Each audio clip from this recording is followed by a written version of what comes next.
নমস্কার দর্শক বন্ধু, ধর্মস্থার চ্যানেলের পক্ষ থেকে আপনাদের সবাইকে স্বাগত। আশা করি আপনারা প্রত্যেকেই ভালো আছেন, সুস্থ আছেন। আমি আজ যে বিষয়টি নিয়ে আলোচনা করতে আসলাম, বিষয়টি খুবই গুরুত্বপূর্ণ এই কারণেই বলছি, এখন বিবাহের মাস। বহু নবাগত পুরোহিত বন্ধু আছেন, বিশেষ করে যারা নবাগত, তারা কিছু জানবার জন্য আগ্রহ হয়ে বসে থাকেন। তাদের উদ্দেশ্যেই আমার এই ভিডিওটি মন দিয়ে দেখবেন, ভিডিও ছেড়ে কোথাও যাবেন না। বিবাহ ক্ষেত্রে, অর্থাৎ অব্রাহ্মণদের ক্ষেত্রে, শুদ্ধদের বিবাহ ক্ষেত্রে কিছু নিয়মাদি নান্দিমুখ স্থলে, অর্থাৎ বিয়ের দিন সকালবেলা যে নান্দিমুখ হয়, সেই দিন প্রথমে নান্দিমুখ কর্তাকে আমাদের পুরোহিত বন্ধু বলুন, ভাই বলুন, তারা কিভাবে কাজটি করাবেন এই বিষয় নিয়ে আমি ভিডিও করেছি, আপনারা দেখে নেবেন। চ্যানেলটি সাবস্ক্রাইব না করলে আপনি কিন্তু প্রত্যেকটি ভিডিও পাবেন না।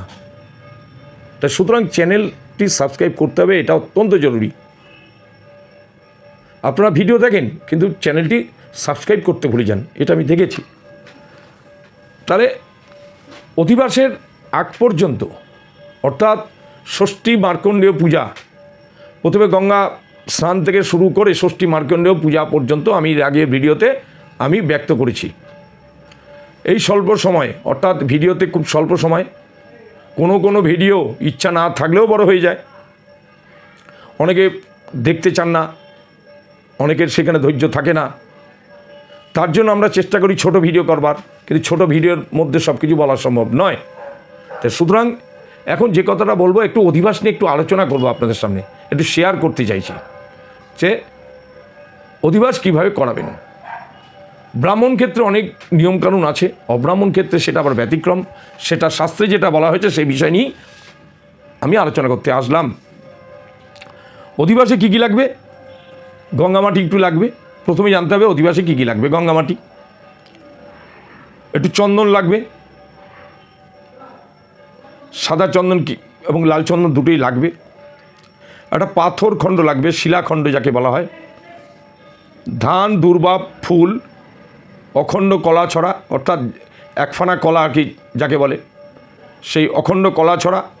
দই লাগবে, ঘি লাগবে, শ্রী লাগবে, সেটা বানাতে হয়, মহিলারাই বানান বাড়িতে বসে, শ্রী সেটা বানাতে হবে।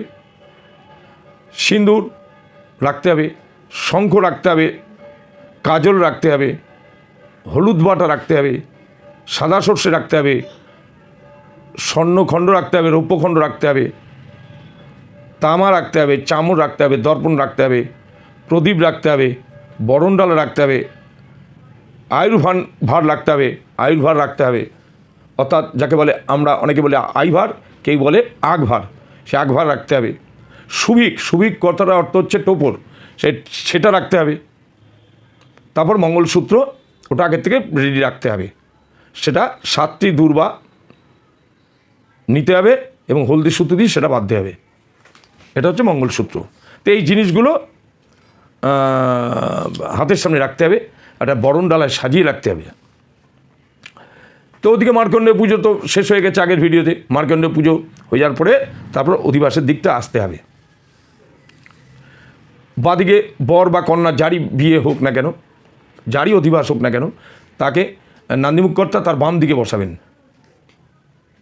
একটা কাঠের পিঁড়িতেও বসাতে পারেন, সেই মুহূর্তে রেডি না থাকলে একটা আসনে বসাতে পারেন।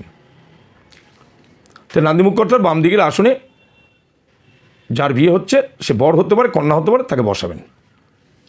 এবং প্রথমে বরকন্যার কপালে তেল, হলুদ ও চন্দন অমন্ত্রক দেওয়া হবে। কপালে কি হবে? তেল, হলুদ দিতে হবে, এটা অমন্ত্রক, মন্ত্র ছাড়া। এবং চন্দনটাও দিতে হবে মন্ত্র ছাড়া। এটা অব্রাহ্মণের বিয়ে বলেই, শুদ্ধের বিবাহ বলেই আলোচনা করছি। তারপর এদিকে উলুধ্বনি দিতে বলা হবে, শঙ্খধ্বনি দিতে বলা হবে। একে একে বটের শাখায় এক একটা জিনিস নিয়ে, এই যে মাঙ্গলিক দ্রব্যগুলো এক জায়গায় সাজাতে বলা হয়েছে, সে মাঙ্গলিক দ্রব্যগুলো দিয়ে পর্যায়ক্রমে বটের শাখায় ঘটে ও মাটিতে স্পর্শ করিয়ে বর বা কন্যার কপালে স্পর্শ করিয়ে পুনরায় বরণ ডালায় রাখতে হবে। বোঝা গেল?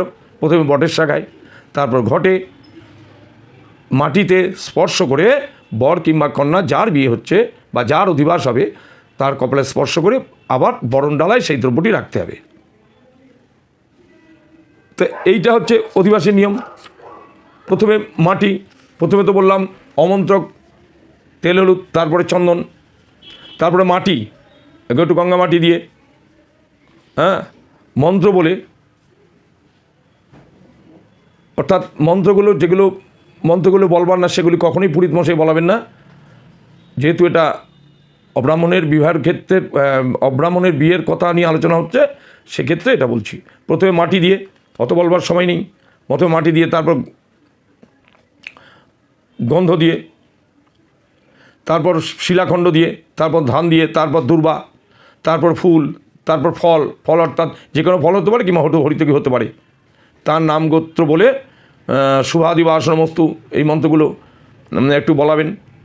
তারপর দধি অর্থাৎ দই দিয়ে, তারপর ঘি, তারপর স্বস্তিক, যে স্বস্তিকটা বাড়িতে বানানো হয়, তারপর শ্রী, যে শ্রীটা বাড়িতে বানানো হয়, তারপর সিঁদুর, তারপর শঙ্খ, সে জলশঙ্খ হতে পারে, যে কোনো শাখা, যে শাখা লোহা পলা আছে না সেই শাখা দিয়ে হতে পারে, তারপর কাজল, তারপর হলুদ বাটা, তারপরে শ্বেত সরিষা, তারপর সোনা, তারপর রূপা, তারপর তামা, তারপর ছোট চামড় দিয়ে, তারপর ছোট দর্পণ দিয়ে, তারপর প্রদীপ দিয়ে, তারপর টোটাল প্রশস্তি পাত্র অর্থাৎ বরণ ডালা, বরণ কুলোর কথাটা বলা হচ্ছে, ওই বরণ ডালাকেই প্রশস্তি পাত্র, সেই প্রশস্তি পাত্র দিয়ে করাতে হবে। তারপর আইভার দিয়ে করাতে হবে, তারপর টোপরটা দিয়ে অধিবাস করাতে হবে, তারপর সবার শেষে মঙ্গলসূত্রটা দিতে হবে। এটা বরের ডানাতে বেঁধে দিতে হবে বর হলে, আর কন্যা হলে বামাতে বেঁধে দিতে হবে। এই হচ্ছে অধিবাস। তাই যাই হোক, আমরা কতগুলো বিশেষ যেগুলো মন্ত্র আছে সেগুলো আমাদের পাঠ করাতে হয়, সেটা ব্রাহ্মণ ক্ষেত্রে। অব্রাহ্মণ ক্ষেত্রে হচ্ছে যেইটুকু না বললে নয় সেইটুকুই করাতে হয়। অনেকে আবার লোককে খুশি করার জন্য একটু বেশি মন্ত্র বলানোর চেষ্টা করেন, সেটা অপ্রয়োজনীয়। যাই হোক দর্শক বন্ধু, আজ তাহলে এখানে শেষ করছি। যদি ভালো লাগে চ্যানেলটি সাবস্ক্রাইব করবেন, লাইক করবেন, বেশি করে শেয়ার করবেন, যাতে প্রত্যেকের উপকার হয়। আর যদি আমার ভিডিওতে কোনো ভুল ত্রুটি থেকে থাকে সেটা ক্ষমার সুন্দর চোখে দেখবেন। পরের ভিডিওতে আবার আসবো আমি, হয়তো বিবাহের বিষয় নিয়ে হতে পারে কিংবা অন্য বিষয় নিয়েও হতে পারে। যাই হোক, আজ তাহলে এখানেই শেষ করছি। নমস্কার, ভালো থাকবেন।